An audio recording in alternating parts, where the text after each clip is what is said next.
The first Jewish U.S. Supreme Court Justice, Louis Brandeis, graduated from Harvard Law School at age 20 in 1877. Brandeis not only graduated at age 20, but he graduated with the highest GPA in that school's history. But during his time at Harvard and Harvard Law School, an anti-Semitic professor by the name of Peters did what he could to cause him trouble. On a major oral exam, Brandeis responded brilliantly to all the questions. Unhappy and frustrated, the anti-Semitic professor asked Brandeis the following: "Mr. Brandeis, if you were walking down the street and found a bag of wisdom and another bag with a lot of money, which one would you take?" Without hesitating, Brandeis responded, "The one with the money, of course." Peters, smiling sarcastically, said, just like a Jew, "Unlike you, I would have taken the wisdom." Brandeis shrugged indifferently and responded, "Each one takes what he doesn't have."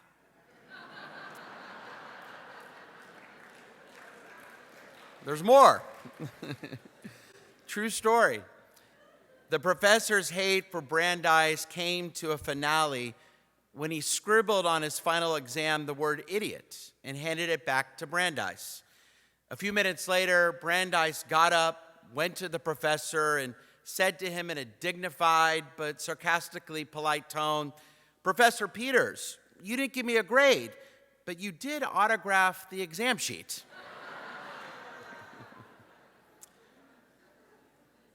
Fortunately, Brandeis did get the last laugh. And Peters' attempts to hurt Brandeis never succeeded. He graduated Harvard in 1877 and went out to have a brilliant career. And like Brandeis, many of us were blessed to attend universities. But I would guess that most of us did not have to deal with openly anti-Semitic professors like Peters. Instead, we got to study with some of the best minds and create so many positive memories. Until recently, we might have expected today's students to enjoy the same kind of enriching and supportive college experience. Yet something has changed. Our Jewish students today are experiencing a different type of campus life. For example, this past May, a panel discussion was conducted on anti-Semitism at Columbia University. As you can imagine, Jewish students and parents broke down, sharing what a difficult year it had been at Columbia. 4 deans attended the event. One was the dean of undergraduate student life. Another was a dean for student and family support. And during the panel discussion, the deans were texting each other. But instead of sharing ways to console and help the Jewish students, the deans were caught dismissing their concerns, even making fun of them. One dean texted that the Jewish students, quote, "come from such a place of privilege. It's hard to hear the woe is me." Another dean wrote, "It's amazing what money can do." One suggested the students were using their so-called anguish for fundraising potential. In this day and age, could you imagine deans at any university texting such hateful comments about any other minority group? One of the deans still holds his same position. The other 3 refused to apologize, and they were still employed, and so they finally resigned in August. Now 2 personal examples. This summer, I was speaking to my nephew who was preparing to leave for his freshman year. He was nervous about the social aspects of university life. Being the good rabbi, I suggested that he check out his university Hillel. But he told me, "Uncle Brian, I'm afraid to go there." He was concerned that he would then be targeted by other students for being Jewish. In this past April, one of my children attended a typical Saturday night college party at an acquaintance's apartment. Soon, a few students approached the party's host, asking the host to tell my kid to leave. Why? because they had seen my child at an Israel event on campus. So it made these students uncomfortable because my child supported Israel. Unfortunately, the host agreed and asked my kid to leave. I know my child is not alone. Since last October 7th, anti-Semitic incidents on campuses have spiked by 700%. Hillel has documented over 1,800 anti-Semitic incidents, the highest number ever recorded for a single academic year. A recent study found that 55% of those surveyed were or knew someone who was physically threatened because they were Jewish. Jewish students have been called baby killers. Professors have called out students for supporting Israel. Dorm rooms, frat houses, and campus buildings have been vandalized. All of this and more is happening on campuses throughout our country. And I could give you countless examples of stories I've heard from some of your children. 56% of Jewish college students report feeling scared and worried. And yet here's the amazing thing. Today, students and professors pride themselves on being completely accepting of students' differences, where discrimination against any student isn't tolerated. So how could some professors and some students be treating some of our students so badly? How could this be happening to our children? They're good kids, peace-loving, hard-working. I had to find an answer. As a rabbi and as a father of 3 children currently in graduate school and college, here's what I discovered. To begin, let us remember that since many of our grandparents and great-grandparents came to this country with nothing, we as Jews have worked hard for the blessings we have attained. In our people's long history, we have flourished more in America than in any other place. We made it here because this great country was not like any other. It wasn't just a constitutional system that prohibited discrimination on the basis of religion. It was a unique value system that prioritized the rights of the individual, encouraging a majority of Americans to work for the genuine generational progress of equal opportunity for all people. But in recent years, a new approach to education has swept across too many of our universities, one that has replaced the American idea that equal opportunity for the individual is the key to a just society. This new approach demands outcomes based on one's background rather than on one's individual achievements. Now, nothing could be farther from the ideas behind Yom Kippur. On this day, we're judged based on our own merits. We're held accountable for our personal actions, regardless of our background. But according to this new system of beliefs, it's all about your particular ancestry, where you come from. And an overrepresentation of a particular group suggests not talent, not hard work, but unearned privilege. For example, some actually question, we Jews make up just 2% of the American population. So how could it be that for so long, we compromised more than 2% of so many universities? How could we have such unparalleled success compared to our numbers? The conclusion is easy for those who believe that as a group, we've attained too much. Our percentages are not fair. Our scores are considered too high. They falsely claim that we must be part of some kind of conspiracy to exploit others, to divvy up our undeserved spoils. Yes, too many people today in this great country, especially on our college campuses, wrongly believe that all Jews are successful for all the wrong reasons.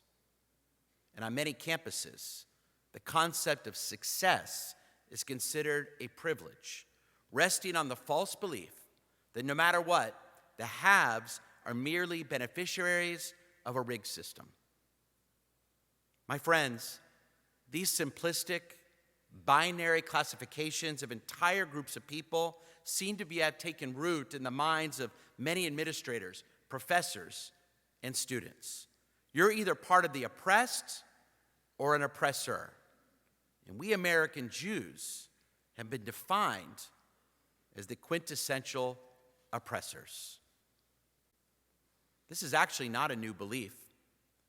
For too many centuries, all the way through the Middle Ages, anti-Semites on the extreme nationalistic right shared one lie with the extreme Marxist left. We Jews use our excessive power to control the world. And today, more than ever, this awful, powerful belief with anti-Semites is rearing its ugly head here in America. In alt-right racist circles from the extreme right and on the extreme left, now openly in many of our universities.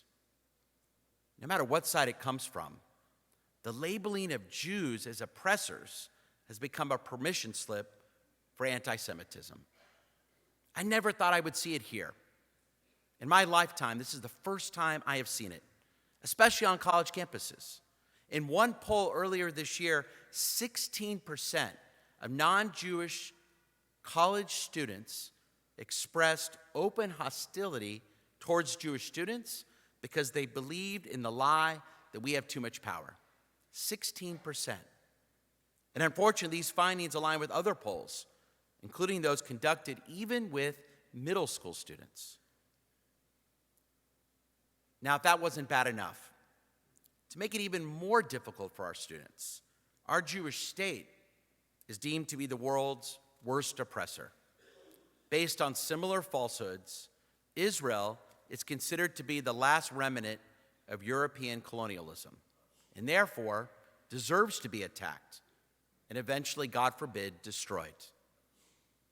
October 7th woke us up to what was already happening. For years, our Jewish students have been grouped into that oppressor category, which offers them little protection. And because Israel is falsely labeled as the ultimate aggressor state, they've also become targets simply for being Zionists. So instead of October 7th creating more sympathy for our students, it quickly became open season to attack them. Just a few hours after the October attack, 31 student organizations at Harvard issued a joint statement, quote, "We hold the Israeli regime entirely responsible for all unfolding violence. The apartheid regime is the only one to blame." At other universities, professors actually signed statements suggesting that the October attack was completely justified. A few months later, we watched the presidents of major universities embarrass themselves before Congress by refusing to unequivocally state that calling for genocide of Jews violated their university's code of conduct. In March, a poll of young adults found that 17% expressed sympathy towards Hamas. Of course, 1% is too many, but 17% of young adults in this country sympathy for terrorists. And then came the widespread campus protests. Like many of you, I watched some of those protests online. I was shocked, not by the hate I saw for Israel. I expected to see that, but by the open hostility towards our students. Signs expressing open support for terrorists, calling for terrorism here. Protesters calling on Jewish students to go back to Poland. Speakers openly telling their supporters to watch out for Zionists on campus, their code word for Jews.